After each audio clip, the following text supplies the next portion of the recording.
चाहे मर जाना, पर ये 7 बातें कभी किसी को मत बताना। भक्तों, कुछ ऐसे गुप्त बातें होती हैं जो हमें कभी भी किसी को बतानी नहीं चाहिए। आपको शायद यकीन नहीं होगा, पर अक्सर घर परिवार में शांति का कारण हम स्वयं ही होते हैं। हम इस बात को देख पाए या ना देख पाए, पर यही सत्य है, क्योंकि जाने अनजाने में हम खुद ही अपनी वो बातें दूसरों को बता देते हैं जो हमें हमेशा गुप्त रखनी चाहिए। और वही बातें जो जाने अनजाने में हम दूसरों को बता देते हैं, वही हमारे दुख का कारण बन जाती हैं, वही हमारे घर परिवार की बर्बादी का कारण बन जाती है। और फिर बाद में हमें ये सोचकर पछतावा होता है कि मुझे ये बातें किसी को नहीं बतानी चाहिए थी, मैंने जाने अनजाने में मूर्खतावश बहुत बड़ी गलती कर दी। भक्तों, इसलिए आज हम आपको एक ऐसी कथा सुनाने वाले हैं जिसे सुनने के बाद आपको 8 ऐसी बातें पता चलेंगी जो जीवन में कभी किसी को नहीं बतानी चाहिए। दोस्तों, एक समय की बात है, एक गांव में रामलाल नामक एक व्यक्ति रहता था। वह व्यक्ति बहुत ही गरीब था, इतना गरीब कि उसको 2 वक्त का खाना भी बड़ी मुश्किल से नसीब होता था। वह काम की तलाश में पूरे दिन इधर उधर भटकता रहता, पर उसे कोई काम नहीं मिल रहा था। भक्तों, फिर एक दिन उसने अपनी पत्नी से कहा कि मैं जिस जगह भी काम मांगने जाता हूं, तो हर कोई मुझे यह कहकर काम नहीं देता कि हमारे यहाँ काम की जरूरत नहीं है। मैं काम की तलाश करते करते थक चुका हूं। मुझे समझ नहीं आता कि मैं तुम लोगों का पेट कैसे भरूं, अपने बच्चों को कैसे पालूंगा, और ये चिंता मुझे दिन रात खाए जा रही है। ये सुनकर उसकी पत्नी ने कुछ सोचकर कहा कि तुम एक आदमी के पास एक बार ही काम मांगने जाते हो, और जब वो काम नहीं देता तो तुम दोबारा उसके पास जाते तक नहीं। अगर तुम्हें उनसे काम लेना है तो तुम्हें हमदर्दी तो जतानी ही होगी, तुम्हें उनसे हमदर्दी हासिल करनी होगी, अपनी गरीबी दिखानी होगी, ताकि वह लोग तुम्हारी मजबूरी समझकर तुम्हें काम पर रख लें। इसलिए शर्म मत करो, उन्हें अपनी मजबूरी बताओ, अपनी गरीबी बताओ, और इसी उपाय से तुम काम कर सकते हो।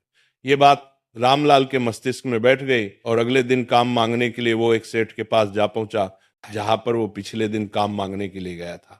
लेकिन इस बार उसने हाथ जोड़कर उस सेठ से प्रार्थना की, उससे विनती की कि वो बहुत गरीब है और उसे काम की बहुत आवश्यकता है। वो जो कुछ भी उसे देंगे उसमें संतुष्ट हो जाएगा, पर कृपा करके मुझे अपने यहाँ काम पर रख ले। उसकी ये हालत देखकर उस सेठ ने उसे अपने यहाँ काम पर रख लिया। वह रोज वहां काम करने जाने लगा, पर अंदर ही अंदर वह खुश तो था कि उसे काम तो मिला, लेकिन उसका वेतन दूसरे लोगों से कम मिलता था। वही काम जो दूसरे लोग करते थे, उन्हें ज्यादा वेतन मिल रहा था और इसे कम वेतन मिल रहा था। जब इस बारे में उसने अपने सेठ से कहा, तो सेठ ने कहा कि देखो भाई, तुम्हें काम की जरूरत थी, मैंने तुम्हें काम दिया, मेरा धन्यवाद करने की बजाय तुम मुझसे शिकायत कर रहे हो, ये कैसी बात है। ये सुनकर रामलाल वहीं पर चुप हो गया, क्योंकि बात कहीं ना कहीं सत्य थी। सेठ ने तो उसे उसकी मजबूरी के हिसाब से ही काम दिया था, और इसीलिए वो उसे अपने अनुसार ही वेतन देता था। लेकिन धीरे धीरे उसने ये बात अपने सगे संबंधियों और अपने दोस्तों को भी बताना शुरू कर दी कि उसका मालिक उसे कितना वेतन देता है। भक्तों, समय बीतता गया और रामलाल पूरी लगन के साथ अपना काम करता रहा, लेकिन अब परिस्थितियां बदलने लगी थी। सेठ अब रामलाल से दूसरे लोगों से ज्यादा काम लेता था और उनसे कम वेतन उसे देता था। ये बात रामलाल के मन को बहुत ठेस पहुंचाती थी। वो दूसरों से ज्यादा मेहनत कर रहा था और उनसे कम वेतन पा रहा था। इससे उसके आत्मसम्मान को बहुत गहरी चोट पहुंची। अब धीरे धीरे उसका मन अपने काम से हटने लगा, उसका मन काम में लगता ही नहीं था। भक्तों, जाहिर सी बात है कि ऐसी जगह किसका मन लगेगा जहां आदमी को अपने आत्मसम्मान के साथ समझौता करना पड़े। इसलिए जल्दी ही रामलाल ने अपना काम छोड़ दिया और वो घर पर आकर खाली बैठ गया। अब उसके पास घर का खर्च चलाने के लिए भी पैसे नहीं बचे थे। इसीलिए उसने अपने सगे संबंधियों और अपने दोस्तों से सहायता मांगना शुरू की। लेकिन उसके दोस्त उसके सामने तो उसे दया का पात्र समझते थे, उसे दिलासा देते थे, लेकिन पीछे से उसका मजाक उड़ाते थे। वो कहते कि कितना बेवकूफ है, सेठ ने इतना काम लिया और बेचारे को पैसे भी नहीं दिए, कल हमारा भी पैसा वापस कर पाएगा। इसकी ऐसी हालत है, काम तो उसके पास कुछ है ही नहीं, पैसा कहां से ला कर देगा। और इसी वजह से रामलाल की हालत दिन प्रतिदिन खराब होती जा रही थी। भक्तों, आपने अक्सर एक बात को अपने गांव समाज में देखा होगा कि यदि आपके पास पैसे हैं अच्छी नौकरी है, तो 10 लोग आपके हाल पूछने आते हैं, पर यदि आपके पास कुछ नहीं है तो आपके अपने भी आपको नहीं पूछते। यही हाल रामलाल का था और इसी वजह से रामलाल की हालत दिन प्रतिदिन खराब होती जा रही थी। अब वह दिन रात तनाव में रहने लगा था। वही दोस्त, वही सगे संबंधी जो उसकी अपनी होने का दिखावा करते थे, वह उसे दया का पात्र समझ रहे थे। उन्हें उसके ऊपर तरस आ रहा था। सब लोग आकर उसे ज्ञान तो बहुत देते थे, लेकिन कोई सहायता नहीं करता था। और अक्सर ऐसा ही होता है, ज्ञान देने वाले तो बहुत मिल जाते हैं, लेकिन मदद करने वाले एक ही लोग नहीं मिल पाता।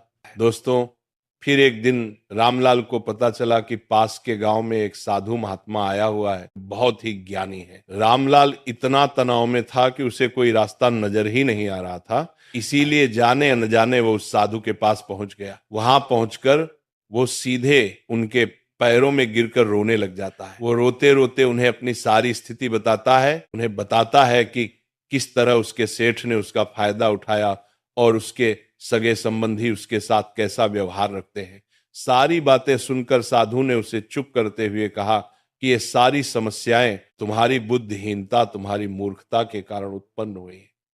अगर तुम्हारे अंदर विवेक होता तो इनमें से एक भी समस्या तुम्हें दुखी नहीं कर सकती थी, लेकिन तुमने अपनी अभिव्यक्ति के कारण, अपनी मूर्खता के कारण खुद ही अपने रास्ते में कांटे बिछा दिए।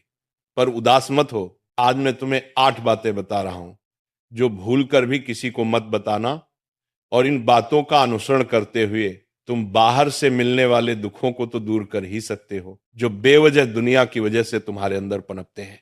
साथ ही एक हंसी खुशी जिंदगी भी जी सकते हो। तो सुनो, मेरा पहला बात जो किसी को नहीं बतानी चाहिए वो है अपनी मजबूरी।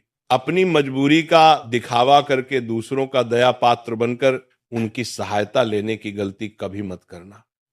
हो सकता है कि आज वो तुम्हारी मजबूरी देखकर तुम्हारी सहायता कर दें, लेकिन कल वह तुम्हारा फायदा उठाने से भी नहीं झुकेंगे, और अगर फायदा भी नहीं उठाया तो दूसरों के सामने तुम्हारा मजाक बनाने में वो आदमी कभी नहीं झुकेगा। इसीलिए कभी भी अपनी मजबूरी का दिखावा मत करो।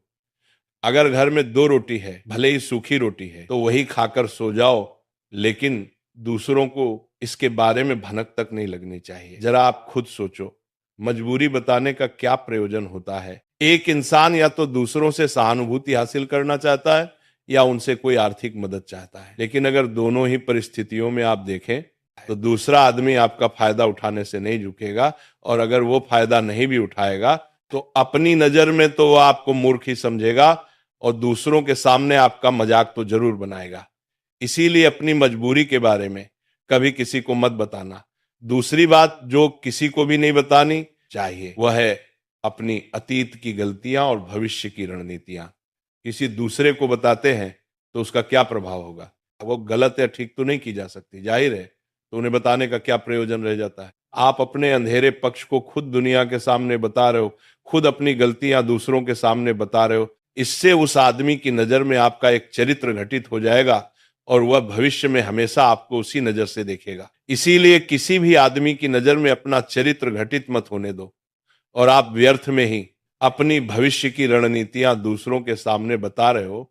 जो लोग आपके काम का हिस्सा ही नहीं है, उनके सामने अपनी भविष्य की रणनीतियां बताने का क्या फायदा? वो लोग आपकी सहायता तो नहीं करेंगे, लेकिन आपकी भविष्य की रणनीतियों में बाधा जरूर बन सकते हैं। आप खुद अपने विवेक का इस्तेमाल करिए और सोचिए कि आपके साथ भी ऐसा हुआ है कि आपने अपनी भविष्य की रणनीति किसी को बताई हो और वह कामयाब ही ना हुई हो। मेरा तीसरा बात जो किसी को नहीं बतानी चाहिए वह है अपने घर की बातें। जो भी हमारे घर के अंदर आपस में बातचीत होती है, हमारे माँ बाप के साथ, हमारी पत्नी के साथ, हमारे बच्चों के साथ, वो बातें परिवार तक ही सीमित रहनी चाहिए। अगर आप इन बातों का दूसरों के सामने ढिंढोरा पीटते हो तो दूसरों को आपके घर में घुसने का एक मौका मिल जाता है, और वह इसका फायदा उठाने से कभी नहीं झुकेंगे। वह आपके परिवार के सदस्यों को आपसे दूर करने की कोशिश करेंगे।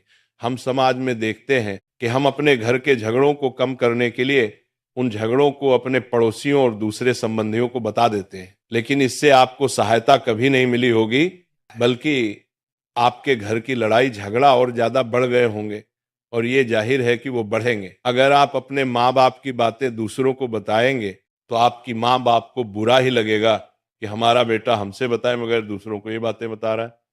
इसीलिए अपने घर की बातें और अपने घर की लड़ाई झगड़ा किसी के सामने मत बताना। अगली बात जो मैं तुम्हें बताने जा रहा हूं, जो किसी को नहीं बतानी चाहिए, वो सुनने पर बहुत अजीब लग सकती है, लेकिन उसका सत्य भी मैं आपको बताऊंगा। अपनी आमदनी किसी को मत बताना। दोस्तों, अपनी आमदनी ना बताने के पीछे क्या वजह हो सकती है कि आप अपनी आमदनी अपने दोस्तों को बता देते हैं, तो जब आपके दोस्तों को जरूरत पड़ेगी तो वो सिर्फ आपको ही याद करेंगे, क्योंकि उनको पता है कि अगर आपकी आमदनी ज्यादा अच्छी है तो आप ही उनकी मदद कर सकते हैं, और इसीलिए ज्यादा लोग आपसे सहायता मांगेंगे। और जब आप उनकी सहायता नहीं करेंगे तो वह सोचेंगे कि इस आदमी के पास पैसे हैं, मेरी सहायता कर सकता है, लेकिन ये सहायता कर नहीं रहा है। और इसीलिए आपकी आमदनी आप दोनों दोस्तों के बीच एक झगड़े का कारण हो सकती है।